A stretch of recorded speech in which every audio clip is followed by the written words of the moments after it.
Assalamualaikum warahmatullahi wabarakatuh. Kembali lagi bersama gue Lukas Priyatno pada segmen cerita horor pendaki gunung. Kali ini gue akan melanjutkan sebuah kisah yang terjadi di Gunung Cermai pada tahun 1996-45. Sekaligus gue akan menjelaskan kronologi kejadian dari pihak tim SAR dan juga hasil otopsi. Untuk kalian yang ingin mendengarkan kisah ini, kalian bisa simak part pertama agar kalian bisa paham alur ceritanya. Dan linknya gue taruh di kolom deskripsi.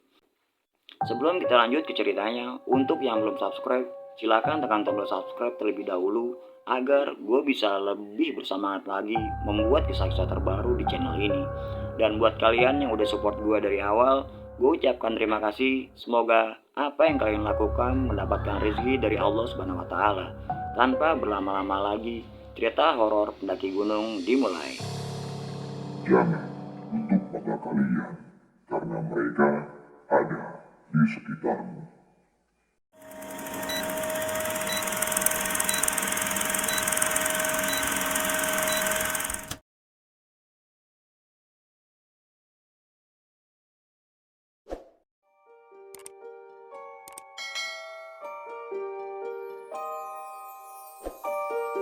Kita dari alun-alun barat menuju ke alun-alun timur.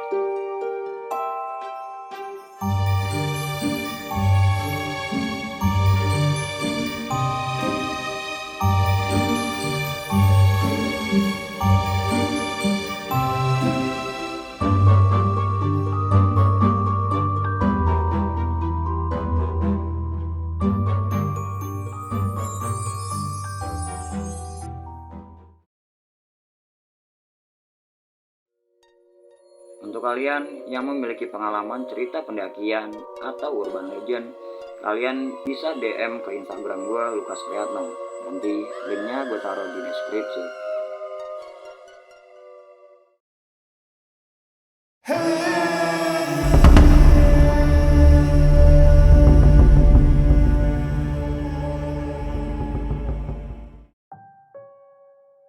Matahari telah menunjukkan sinarnya. Semua tim SAR telah berkumpul dan bersiap untuk melakukan pencarian di hari ketujuh. Kali ini, tim SAR melakukan pencarian melibatkan lebih banyak personel. Bahkan, mereka sampai menggunakan helikopter di hari ketujuh ini, guna menghemat tenaga dan mempermudah pencarian di tempat-tempat yang sulit dijangkau oleh tim. Setelah persiapan selesai, mulailah mereka mencari keberadaan Hilda dan Raya di Gunung Cermai. Pencarian dimulai pada pukul 8 pagi. Hampir siang hari, mereka belum juga ditemukan. Aku semakin cemas. Terlebih, kedua orang tua Hildan dan Raya. Sejak hari keempat, mereka terus berada di tempat ini, berharap anaknya diketemukan. Kami mungkin sudah sangat lelah, semangat pun sudah hampir habis. Namun, harapan kami belum hilang, dan terus percaya bahwa kami akan menemukan Hildan dan Raya. Kami terus saja berdoa dan tak menjauhkan pandangan kami ke Gunung Cermai saat itu. Tiba-tiba, masuk. Suara dari radio. Ya, masuk. Kami melihat dua orang yang berada di kawah Gunung Cermai, ganti. 86. Segera lakukan evakuasi dan bawa penemuan ini. Medan sangat terjal, Pak. Sepertinya harus dibawa menggunakan helikopter, ganti. 86. Armada segera merapat untuk bantuannya di kawah Gunung Cermai, ganti. Terkopi, Komandan. 86. Mendengar kabar ini, aku berharap inilah akhir pencarian yang amat panjang dan aku bisa bertemu dua sahabatku lagi. Hari sudah semakin siang. Akhirnya, temuan ini membuahkan hasil. Jenazah ini langsung dibawa ke balai desa untuk dilakukan otopsi. Dan benar saja, kedua jenazah ini adalah Hildan dan Raya yang hilang di puncak Gunung Cermai, Atap, Jawa Barat 7 hari yang lalu.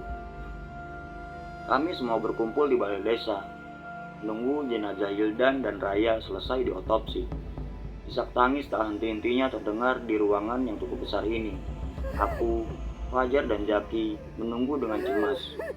Akhirnya, jenazah Hildan dan Raya dibawa ke tengah-tengah kami semua. Anakku, kenapa kau meninggalkan kami, nak? Suara tangis kedua orang tua Hildan dan Raya menggema di ruangan ini. Hildan, Raya, maafkan aku. Teriakku dengan terus meronta karena ingin memeluk kedua sahabatku untuk terakhir kalinya. Setelah itu, mereka dimandikan dan dikebumikan di tempat tinggalnya masing-masing. 7 hari pencarian yang amat panjang, namun aku bisa bertemu kalian kembali, walaupun kalian sudah tidak bernyawa lagi. Teruntuk Hildan dan Raya, kalian sahabat baikku. Banyak kenangan indah saat bersama kalian berdua. Ini pendakian pertama kita, dan ini juga pendakian terakhir kita. Aku selalu merindukan kalian berdua. Semoga kalian tenang di surga. Doaku selalu menyertaimu. Sahabat kecilku, Muhammad Raya dan Hildan Ramadi.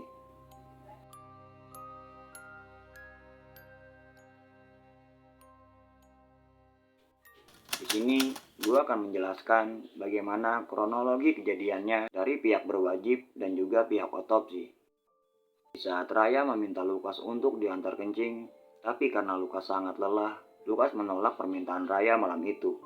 Akhirnya, Raya ditemani oleh Hildan yang secara kebetulan Hildan pun merasakan hal yang sama.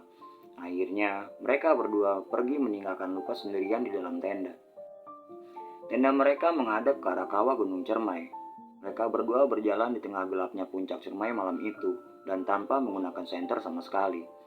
Jarak tenda mereka hanya sekitar 5 meter dari kawah Gunung Cermai. Mereka berjalan agak menjauh dari tenda tanpa mereka berdua sadari mereka tengah berada di bibir jurang kawah Gunung Cermai malam itu. "Hei, di sini aja, jangan jauh-jauh, gue takut," seru Hildan. "Iya Hil, sanuan dikit ya," jawab Raya. Mereka berdua berjalan agak sedikit menjauh dari tempat semula. Jarak mereka berdua tidak terlalu jauh. Tiba-tiba, Hildan!" teriak Raya. "Raya! Raya!" Suara Hildan menggema di puncak Gunung Cermai. Waktu Raya membuka ikat pinggangnya, Raya tergelincir dan terperosok ke dalam kawah Gunung Cermai. Hildan yang jaraknya tak begitu jauh berusaha menarik tangan Raya. Karena beban dan pijakan mereka tidak stabil, akhirnya Hildan terbawa oleh Raya dan ikut terperosok ke dalam kawah Gunung Cermai. Mereka berdua berguling hingga beberapa meter ke dalam kawah.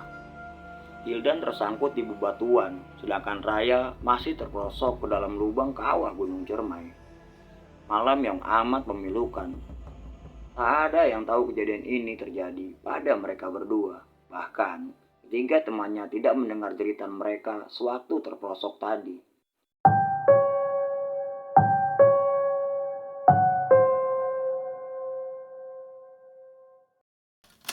Kronologi evakuasi. Setelah proses pencarian yang begitu rumit, akhirnya di hari ke-7, para tim SAR dan relawan dibantu warga ditemukanlah 2 orang pendaki yang tersangkut di bebatuan. Korban ini memakai jaket berwarna merah. Ia adalah Hildan dengan kondisi sudah tak bernyawa lagi. Beberapa meter ke bawah ditemukanlah korban yang memakai jaket warna hijau. Ia adalah Raya dengan kondisi sudah tak bernyawa lagi. Setelah itu, mereka dimasukkan ke dalam kantung jenazah dan dibawa menggunakan helikopter menuju basecamp Linggarjati. Dilakukan otopsi guna untuk penyidikan lebih lanjut. Sebelum dilakukan otopsi, keluarga dan juga teman-teman korban dibolehkan untuk melihat apakah benar mereka yang bernama Hildan dan juga Raya. Saat kantung jenazah dibuka, aku langsung menangis. Sahabatku sekarang berada di dalam kantung jenazah tersebut. Aku tak bisa berkata apa-apa lagi, hanya penyesalanlah yang ada dalam diriku. Aku melihat wajah mereka membiru, bahkan seperti terbakar, dan mengeluarkan bau yang tidak sedap. Karena mereka sudah berada di kawah Gunung Cermai selama 1 minggu lamanya. Tangisan kami pun pecah melihat keadaan 2 sahabatku tengah terbujur kaku dengan keadaan yang sangat mengenaskan ini. Aku melihat tangan Hildan patah dan kulit mereka berdua mengelupas. Dinginnya puncak Gunung Cermai dan siang hari yang sangat panas mengakibatkan luka dalam, membuat siapa saja yang melihat ini akan merasakan sedih yang luar biasa.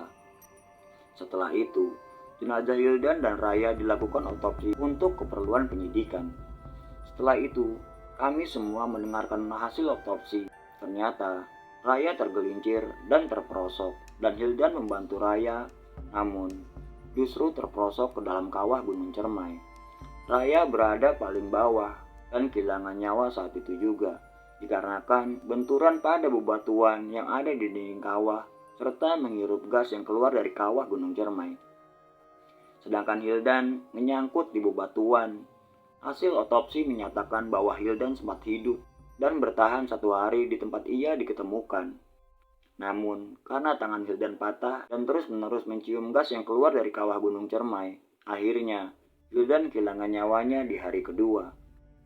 Aku hanya menangis dan meratapi kepergian kedua sahabatku. Aku sangat menyesal dan terus saja menyalahkan diriku sendiri. Kejadian ini membuatku menjadi trauma yang amat mendalam. Dan Raya, kalian tetap sahabat terbaikku. Aku tak akan bisa melupakan kejadian ini sampai kapanpun.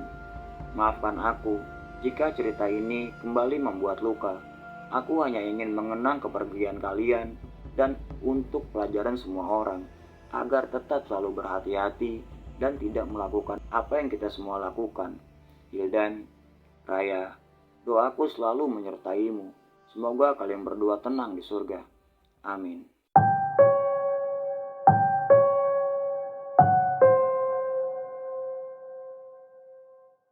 Demikian cerita Gunung Cermai di tahun 1996. Semoga kita bisa mendapatkan pelajaran bagaimana arti sebuah persahabatan. Dan yang terpenting, mendaki bukan untuk mencari siapa yang paling cepat sampai di puncak tertinggi, namun bagaimana kita bisa mengalahkan ego tertinggi dari kita sendiri. Ingat, jangan pernah meninggalkan temanmu, bagaimanapun keadaannya. Aku meminta sedikit waktu kalian untuk mendoakan dua sahabatku ini. Semoga mereka berdua tenang di surga Allah Subhanahu wa taala. Gue Lukas izin pamit. Salam lestari. Assalamualaikum warahmatullahi wabarakatuh.